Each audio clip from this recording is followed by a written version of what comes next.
Hello and welcome. As you step into the professional world, you're going to find that one skill, above all others, really defines your reputation, and that's communication. But in a world full of instant messaging and emojis, what does professional communication actually look like today? Well, let's dive in and find out. Right, so the very first thing to get your head around is that your communication style, it's about to change, big time. All those casual habits you've built up from texting with friends and family, well, they need a bit of a polish for the professional world. Just look at the difference here. On one side, you have your personal chats. They're quick, they're informal, packed with shortcuts and emojis. And on the other side, professional messages. These demand a completely different mindset. They have to be thoughtful, precise, and crystal clear. And what works in your personal life can actually be a real risk at work. And that really brings us to a fundamental rule. In a professional setting, the messages you send on email, on Slack, or on Teams are never, ever just casual chats. They carry a whole lot more weight. So you might be asking, why does this matter so much? It's because the stakes are just so much higher. Let's really break down what your workplace messages actually represent.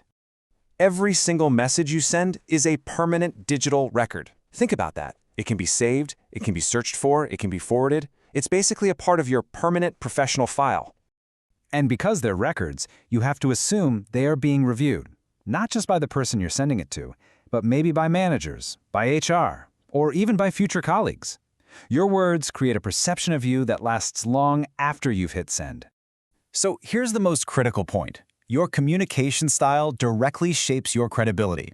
When you send clear, professional messages, you build trust. But when they're ambiguous or too casual, well, that trust can start to fade. And that can absolutely affect the opportunities you get down the line. Okay, now let's zoom in on one tiny thing that causes a surprising amount of confusion: the emoji. It seems so simple, right? But in a professional context, it can be a huge source of miscommunication. This really gets to the heart of a classic communication challenge: what you intend versus how you're interpreted. Your intent is the meaning you want to get across. Interpretation is what your reader actually understands. In the workplace, making sure those two things line up perfectly is everything. Clarity is king. You see, an emoji, which you might just add to sound friendly, can actually create a gap between your intent and the final interpretation. It adds this extra layer of meaning, a layer of ambiguity that can sometimes work against you. So, let's imagine you send an emoji because you want to seem friendly or easygoing. To you, it feels harmless. But now think about the person reading it. Your manager, maybe a senior colleague or a client. They might see that same exact emoji and think it's unprofessional or unclear, or maybe even a little childish. That gap right there, that's a risk to your professional image. Okay, now that we've laid out the problem, let's talk about the solution. Look, this isn't about never using an emoji again. It's about developing good judgment. It's about knowing how to build your path to professionalism.